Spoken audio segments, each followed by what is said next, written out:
All right, I'm about to cash in on these things. Dad's coming over here in a log truck, and I'm gonna get these out, and I'm gonna throw those 3 big hardwood, red oak hardwoods on the log trailer too. So he'll get them hauled this next week to go in with these other wood that I loaded. So he'll be here in just a little bit. We're gonna get them out of the old pond.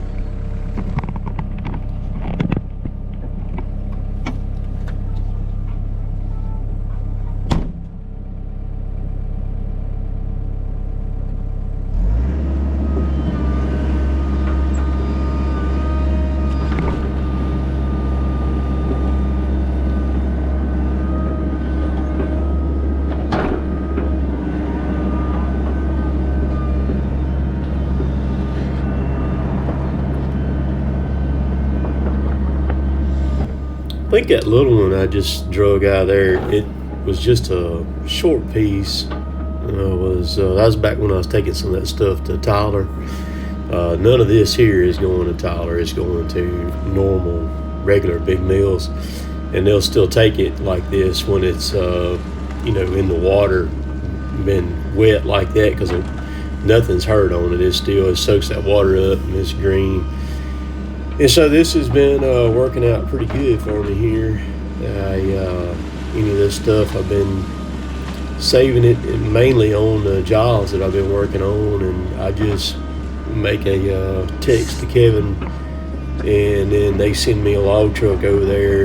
And the Hyundai is just so strong and powerful. You'll see in a little bit, and it's effortless for it to load a log truck. I mean, nothing to it. So it gives me another option to be able to capitalize on things really good.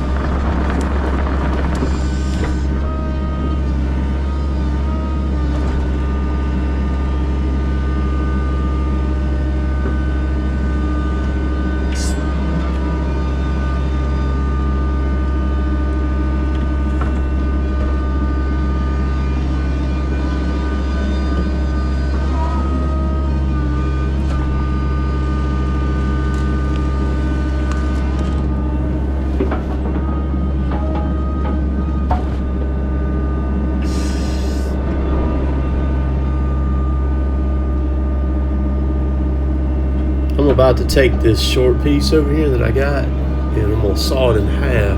It's been in the water now for a little over 2 years. And watch when I cut this thing off. I'll hold it back up toward the camera and you can see what it looks like as far as the cross cut is there. See that piece? That thing's still just as green can be. You can that stuff will just, as long as it stays wet, it'll keep forever. It'll never. You can pull wood out from under. It's been underwater, been sunk in rivers and creeks and stuff, and it's been there for 80, 100 years, and you can still take it and saw it up and make dang good lumber out of it. Dad's coming in now. He's just went down there and turned around with the log truck. So now I'm about to load him. These oak logs here that I'm fixing to put on first, these are some whoppers, man. I'm telling you, these things are heavy. There was 5 logs total. It was 14,000 pounds in the 5 logs. Of course, the brunt of it was in the oak right here. But you can watch how I use this machine, and it's all about, when you're handling this big heavy stuff, setting the machine up right where you need to be, and then getting the geometry right on the boom where you can handle these big pieces, heavy pieces like that, and use the machine to your advantage, and the angles and stuff that you do to be able to get up on the truck and set it up there.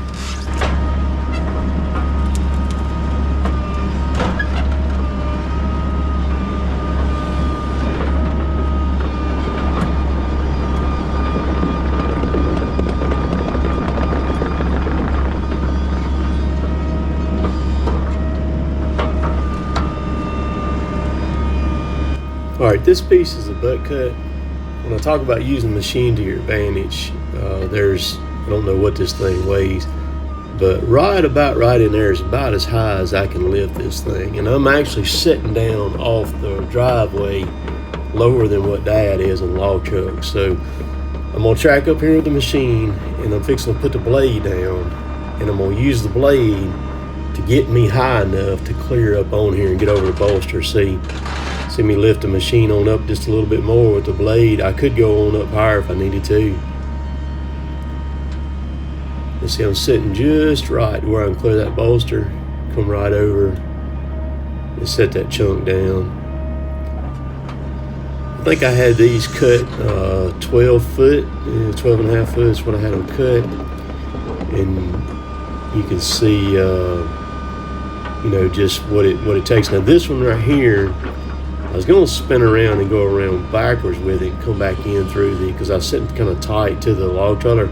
But there's like a little drop off right behind me. When I got to right there, the machine started tipping off that drop off. So I was like, well, that's not going to work. So I had to swing back around to the right, and I just twist around where I cleared the log trailer. And then go back up where I could get in there. And the thing about it, you can destroy some stuff on a machine like this if you're not careful. But if you'll take your time and you'll kind of methodically work it, and just each little movement you make, just be real slow about it and everything, you can sit there and do this stuff all day long. And I've got a couple jobs coming up that are going to be taking down quite a few logs on, and so you're going to be able to see log truck coming in picking up some more wood here pretty soon. I just throw these 2 pines up on there. What Dad will do is he'll go back to the side logging job now.